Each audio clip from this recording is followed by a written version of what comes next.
జగన్ టీవీకు స్వాగతం. హైదరాబాద్ కాల్పుల ఘటనకు సంబంధించి సిపి సజ్జనార్ స్పష్టత ఇచ్చారు. డీసీపీ చైతన్య అటుగా వెళుతున్న సమయంలో కాలపత్తర్ రౌడీ షీటరిప్పటికే 2 సార్లు పీడీ యాక్ట్లు నమోదు కావడంతో 2 ఏళ్లపాటు జైలులో ఉండి వచ్చిన కరుడుగట్టిన నేరస్తుడు మహమ్మద్ ఉమర్ ఇంకో దొంగతో కలిసి సెల్ ఫోన్ల చోరీకి ప్రయత్నిస్తున్న క్రమంలో అప్రమత్తమైన చైతన్య పట్టుకోవడానికి ప్రయత్నించాడని, ఈ క్రమంలో డీసీపీ గన్మెన్ పై మహమ్మద్ దాడికి యత్నించాడని, డీసీపీ కాల్పులు జరపాల్సి వచ్చిందని చెప్పారు. మీ అందరూ చూసిన తర్వాత మా జగన్ టీవీని సబ్స్క్రైబ్ చేయండి. ఆల్ నోటిఫికేషన్ నేను పట్టుకోవడానికి ప్రయత్నం చేయడం జరిగింది. పట్టుకుంటే సమయంలో ఇమీడియట్లీ మా గన్మ్యాన్ పైన కత్తితోని దాడి చేయడానికి ప్రయత్నం చేయడం జరిగింది. ఇమీడియట్లీ ఆల్మోస్ట్ ఇంకా మా కానిస్టేబుల్ పైన దాడి జరుగుతుంది, ఇంకా ఇంజురీ అయిపోతున్న సమయంలో మా డీసీపీ చైతన్య 2 రౌండ్లు ఫైర్ చేయడం జరిగింది. ఆ 2 రౌండ్లు ఫైర్తోని ఆ అఫెండరు ఇంజూర్ కావడం జరిగింది. ఒక బుల్లెట్ చేతికి, ఒక బుల్లెట్ స్టమక్ దగ్గర తగిలింది. ఇమీడియట్లీ మా డీసీపీ గన్మెన్ ఇక్కడ ఉన్న ఆఫీసర్స్తో ఇమీడియట్లీ అలర్ట్ చేసి ఆయనకు ఒక ప్రైవేట్ హాస్పిటల్కి చేర్చడం జరిగింది. మన డీసీపీ కూడా మరియు గన్మ్యాన్ కూడా కొంత ఈ తోపులాట జరగడంలో కింద పడడం జరిగింది. వాల్ కూడా కొంత అస్వస్థానికి గురి కావడం జరిగింది. వాల్ కూడా ఇమీడియట్గా మనము అక్కడ ఉన్న ప్రైవేట్ హాస్పిటల్కి మనము షిఫ్ట్ చేయడం జరిగింది. సో దాని తర్వాత ఇమీడియట్లీ మన లోకల్ ఆఫీసర్స్ రావడము, మన అందరు కూడా ఆయన గురించి ఎవరు ఈయన అఫెండరు, ఎందుకంటే 2 ఉన్నారు, ఒకరు పారిపోతే ఇంకోటి వాడికి ఇంజురీ కావడం జరిగింది.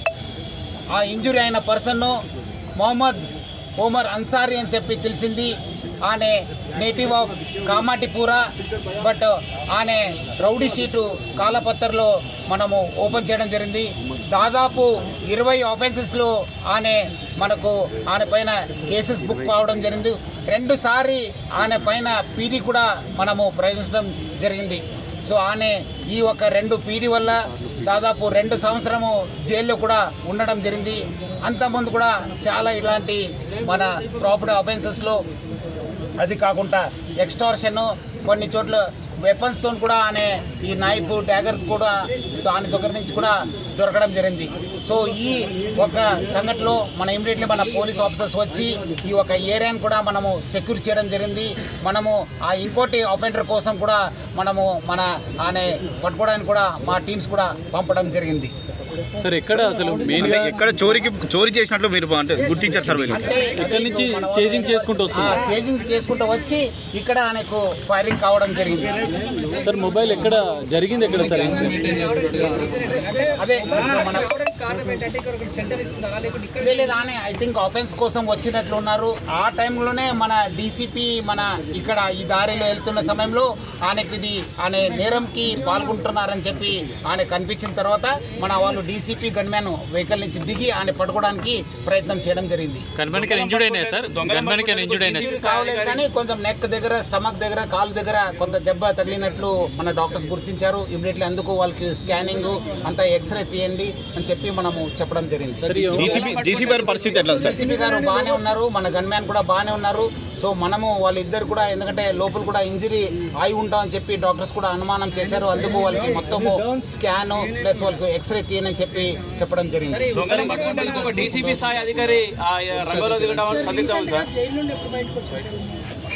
రీసెంట్గా almost I think 4 years back ఏదో వచ్చినట్లుంది. లాస్ట్ అఫెన్స్ అయిన తర్వాత, ఎందుకంటే పీడీ పైన ఈ మధ్యలో కూడా ఐ థింక్ అరెస్ట్ అయినట్లు ఉన్నారు. Sir Umar Ansari rowdy sheeter అంటున్నారు. ఈ ప్రత్యేకంగా మొబైల్ స్నాచింగ్ సంబంధించి ఏమైనా ముఠాను ఏర్పాటు చేశాడా? అది ఇంకా మనం ఎంక్వైరీ, 2 దొంగలు అంటున్నారు. 2 దొంగలు ఇంకోటి వాడిని పట్టుకున్న తర్వాత, అదేవిధంగా ఈయన కూడా అంతకుముందు ఎవరెవరితో అఫెన్స్ చేస్తున్నారు. ఇప్పుడు ప్రాథమిక సమాచారం ఉంది, మీ అందరు కూడా నేను కోరితే ఇప్పుడు ప్రైమరీ ఇన్ఫర్మేషన్ ఎవరు అంతకుముందు ఎన్ని 20 ఆఫెన్స్లు ఎవరితో చేసి కలిసి ఈ దొంగతనం చేశారు, ఎక్కడెక్కడ ఎక్స్టార్షన్ చేశారు, ఎక్కడెక్కడ ఈ వెపన్స్ తీసుకొని ఎక్కడే బెదిరించారనే పైన మనము డీటెయిల్గా ఎంక్వైరీ చేసిన తర్వాత డెఫినెట్లీ మనము, ఎందుకంటే ఇప్పుడు ప్రజల సంక్షేమ కోసము ప్రజలు ఇప్పుడు వాళ్ళు ఒక ఆఫెన్సెస్కు గురి అవుతున్నప్పుడు డెఫినెట్లీ మా పైన కూడా ఆయన దాడి చేయడానికి ప్రయత్నం చేసినప్పుడు డెఫినెట్లీ మనము రిటైల్ చేయాల్సిన అవసరం వస్తుంది. ఆ పరిస్థితిలో డెఫినెట్లీ మన పోలీస్ కూడా ఫైరింగ్ చేయాల్సిన వస్తుంది. ఇప్పుడు ఎందుకంటే ఈ సంఘటనలో చూస్తే మన కానిస్టేబుల్ ఆల్మోస్ట్ ఇంజురీ అయ్యేవాడు, ఆల్మోస్ట్ ఇప్పుడు ఇంజురీ అయ్యే పరిస్థితిలో మా డీసీపీ గారు ఫైర్ చేయాల్సి వచ్చింది. సో అలాంటి పరిస్థితి వస్తే డెఫినెట్లీ మనము యాక్షన్ తీసుకోవాల్సిన పరిస్థితి వస్తే తీసుకుంటాం. ఈ రోజు ఘటన అసలు ఎక్కడ మొబైల్ స్నాచింగ్ జరిగింది, ఎక్కడి నుంచి చేసింగ్ ప్రైమరీ డీటెయిల్స్ ఏమన్నా తెలుసు అంటే ఇప్పుడు ఎంక్వైరీ చేస్తున్నాం మన వాళ్ళు, ఎందుకంటే ఆల్రెడీ చీకటి అయిపోయింది. ఆల్మోస్ట్ 5 o'clock అయిన తర్వాత మనకి ఇంజురీ అయిన తర్వాత నేను కూడా మన టీమ్స్ అలర్ట్ చేశాను. మన ఇక్కడ ఉన్న లోకల్ ఆఫీసర్స్ కూడా రావడం జరిగింది, క్లూస్ టీమ్ కూడా వచ్చింది. సో అందుకు ఎక్కడి నుంచి స్టార్ట్ అయిందని చెప్పి మనం ఒకసారి ఎంక్వైరీ చేసిందో మీకు తెలియపరుస్తాను. Thank you sir.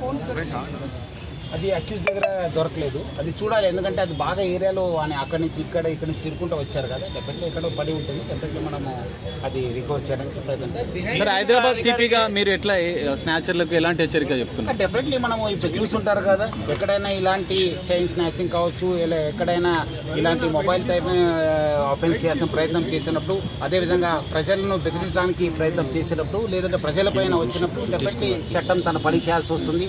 సో అదే ఇక్కడ జరిగింది. ఇప్పుడు మీరు చూస్తుంటే మా పైననే వచ్చారు వాళ్ళు, ఆ గన్ మ్యాన్ ఆల్మోస్ట్ ఇంకా ఇంజూర్ అవుతున్నారన్న సందర్భంలో మా డీసీపీ ఫైర్ చేయాల్సి వచ్చింది. సో డెఫినెట్లీ మనము యాక్షన్ తీసుకుంటాను.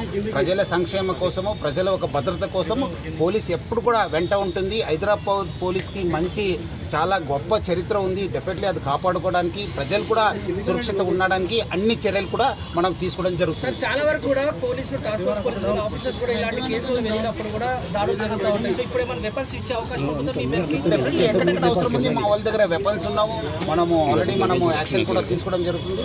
ఇంకా మనము స్ట్రెంగ్త్ కూడా చేస్తాము. ఇంకా మనం ప్రాథమిక సమాచారం ఇవ్వడం జరిగింది. మనం అక్కడ హాస్పిటల్కి వెళ్ళాను, మన వాళ్ళు బాగానే ఉన్నారు లేదా చూసుకున్నాము. అక్కడ ఉన్న ఆఫెండర్ కూడా మనం షిఫ్ట్ చేశాను. మళ్ళీ మన క్లూస్ టీమ్ వచ్చింది. సో మనం ఈ సీన్ అంతా రీకన్స్ట్రక్ట్ చేయాల్సిన అవసరం ఉంది. అది చేసిన తర్వాత మీకు క్లియర్ కట్ ఫ్యాక్ట్స్ చెప్తాను. ఓన్లీ మొబైల్ ఛార్జింగ్ లేకపోతే ఇతర ఏమన్నా ఉన్న వెపన్స్ కేసు ఉంది, నైఫ్ ఉన్న కేసెస్ ఉన్నాం 2 సార్లు. అందుకు మనం తీరికి కూడా పెట్టడం జరిగింది. Okay sir.